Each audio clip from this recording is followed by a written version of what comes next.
Hello everyone, good morning सभी को। Today is day 20 of my preparation और ये मेरा शेड्यूल है आज का, जिसमें जीएस में पीवाईक्यू लेक्चर 11 रिवाइज करना है, रोटेशन रेवोल्यूशन, फिर FRB series and then practice. उसके अलावा केमिस्ट्री में मैटर, चैप्टर केमिस्ट्री में चैप्टर मैटर, फिर FRB series and then practice. उसके बाद इंग्लिश में एफआरबी की क्लास 2 लेनी है, क्लास 1 को रिवाइज करना है, पीवाईक्यू क्लास 7 लेनी है, वो कैब, वन वर्ड सब्स्टिट्यूशन और एक सेक्शनल टेस्ट देना है। परसेंटेज करना है, मैथ्स में मेंसुरेशन की क्लास लेनी है, 32 का टेबल याद करना है और सेशनल टेस्ट देना है। रीजनिंग में सेशनल टेस्ट देना है। इसमें नया क्या है? नया ये है कि मेरी केमिस्ट्री कंप्लीट नहीं है, तो सबसे पहले मुझे क्लास लेनी पड़ेगी एंड देन उसको रिवाइज करना पड़ेगा एंड देन उसके बाद एफआरबी की क्लास लेनी पड़ेगी। तो ये है आज का मेरा शेड्यूल पूरे दिन का। तो स्टार्ट करते हैं जीएस से। जीएस में मैंने स्टार्ट किया है रोटेशन और रेवोल्यूशन चैप्टर को रिवाइज कर रही हूँ अभी। इसके बाद फिर इसका लेक्चर देखना है। तो ये मेरे पास पीडीएफ है परमार एसएससी चैनल से, तो मैंने उसको डाउनलोड किया। मेरे पास बैच है मतलब, तो वहाँ से डाउनलोड करके और उसमें जो भी थोड़े बहुत चेंजेस हैं, सर पढ़ाते समय ज़्यादा जो बोलते हैं, ज़्यादा बता देते हैं फैक्ट्स, उन सबको लिखने के बाद फिर ये पीडीएफ तैयार होती है और इससे मैं सारी चीज़ें रिवाइज करती हूँ। जीएस में रोटेशन का चैप्टर कंप्लीट करने के बाद अब उसका एफआरबी सीरीज़ की क्लास ले रही हूँ। यहाँ से एक बार और रिवीजन हो जाएगा पूरे चैप्टर का, मतलब कि एक तरह से पूरा सारांश है पूरे चैप्टर का, तो यहाँ से रिवाइज हो जाता है एक बार। इसके बाद फिर इसके क्वेश्चंस लगाएंगे। मैं यही सोचती थी कि टॉपिक वाइज जो क्वेश्चंस रहते हैं वो कहाँ से मिलेंगे।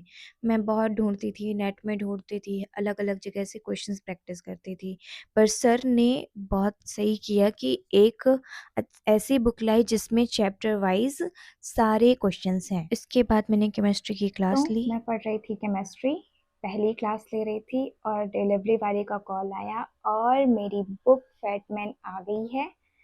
और इसका प्रिफेस, इसके बुक का सारी चीज़ें बहुत अच्छी हैं, सारी चीज़ें बहुत अच्छे से दी गई हैं। तो अब इसको पढ़कर ही मैं इसका फीडबैक दूंगी। पर देखने में बहुत अच्छी लग रही है, बिल्कुल बच्चों वाली बुक लग रही है, जैसे बच्चों की नहीं होती है, सारी इमेजेस लगी होती हैं और देख देख के इमेज को देख के हम पढ़ते हैं, उस तरह वाली है। तो देखते हैं पढ़कर इसको। बुक को अच्छे से देखने के बाद फिर मैंने फिर से अपनी केमिस्ट्री की चैप्टर 1 मैटर की क्लास ली। केमिस्ट्री मुझे कैसे पढ़ना है, पहले मुझे क्लास लेनी है, फिर उसके बाद उसके क्वेश्चंस लगाने हैं जो सर ने बैच में पढ़ाया है, उसके बाद फिर एफआरबी सीरीज़ लगानी है एंड देन फिर से क्वेश्चंस लगाने हैं। तो ये इतना लंबा प्रोसेस है केमिस्ट्री के लिए, तो थोड़ा सा टाइम लगेगा मुझे। तो आज इसी में मेरा पूरा टाइम, पूरा दिन इसी में चला गया। केमिस्ट्री में मैटर्स चैप्टर करने के बाद फिर लैटिट्यूड लॉन्गिट्यूड के क्वेश्चंस लगा लिया है मैंने। अब क्वेश्चंस लगा लिया है सारे। टोटल लेवल 1 वाले में 22 क्वेश्चंस थे, 21 बने, एक रॉन्ग हुआ। और लेवल 2 में 40 क्वेश्चंस थे, 30 सही हुए, 10 रॉन्ग हुए थे। तो ये थे आज के जीएस का। अब करना है रिवाइज क्लास 11 पीवाईक्यू जीएस का। में क्वेश्चंस लगाने के बाद फिर मैंने स्टार्ट किया था रिवाइज पीवाईक्यू लेक्चर का। तो ये मेरा लेक्चर 11 है जो कि मैं रिवाइज कर रही हूँ।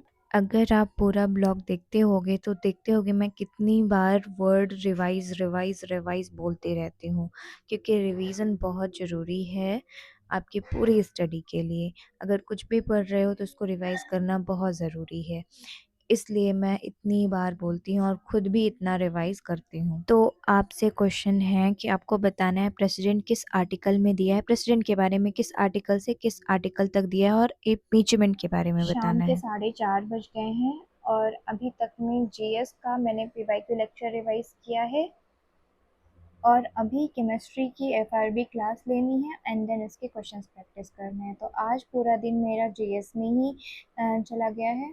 अब लगाऊंगी सेक्शनल टेस्ट रीजनिंग का और मैथ्स का एंड उसके बाद उसका एनालिसिस करना है। रीजनिंग का मैंने टेस्ट शुरू किया था, सेशनल टेस्ट सेकंड है ये मेरा आज, और मैंने इसको लगा लिया है और फिर सबमिट करने पे मेरे मार्क्स आए हैं 50।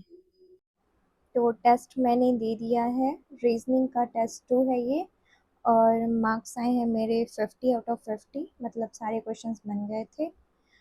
और मुझे टाइम टाइम कितना लगा है? टाइम लगा है 8 मिनट। टाइम लगा है 8 मिनट से थोड़ा सा ज़्यादा। रीजनिंग का एसटी लगाने के बाद फिर मैंने मैथ्स का लगाया था। तो मैंने ये मेरा अटेम्प्ट 2 है। अटेम्प्ट 1 में मेरा टाइम अप हो गया था और मेरे मार्क्स आए थे 19, आप देख सकते हो, क्योंकि मैंने टाइम पे ध्यान नहीं दिया, बहुत टाइम लगाया क्वेश्चंस करने में। फिर अटेम्प्ट 2 दिया उसके जस्ट बाद ही, तो उसमें टाइम का ध्यान दिया तो 35 मार्क्स आए थे। 18 सही थे, 2 रॉन्ग हो गए थे। मैथ्स ख़त्म करने के बाद फिर मैंने खाना पीना बनाया और मैच देख रहे थे हम सब कोई, तो टाइम लग गया। और फिर उसके बाद 10 बजे मैंने एफआरबी की क्लास ली और उसके बाद फिर क्वेश्चंस लगाए। आज मैं जीएस और रीजनिंग के अलावा मैथ्स और इंग्लिश नहीं कर पाई थी, तो अगले दिन मैं मैथ्स और इंग्लिश से स्टार्ट करूँगी और जीएस भी करूँगी।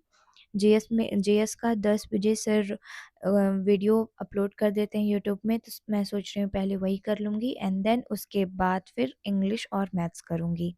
आप सभी टेलीग्राम चैनल से जुड़ सकते हो, वहाँ क्वेश्चंस पूछे जाते हैं, डाउट्स पूछे जाते हैं। जो आपको डाउट रहता है आप वहाँ पूछ लेना, ठीक है। तो मैंने क्वेश्चंस लगा लिए हैं मैटर चैप्टर के, रात को ही लगा लिया था, दिन के लिए मैंने नहीं छोड़ा था कि मैं सुबह करूँगी। मैंने आज रात को ही कर लिया, बस इसका रिव्यू करना बाकी है, तो इसका रिव्यू मैं कल कर लूँगी। तो ये था मेरा आज का दिन। Subscribe my channel and thank you, bye bye.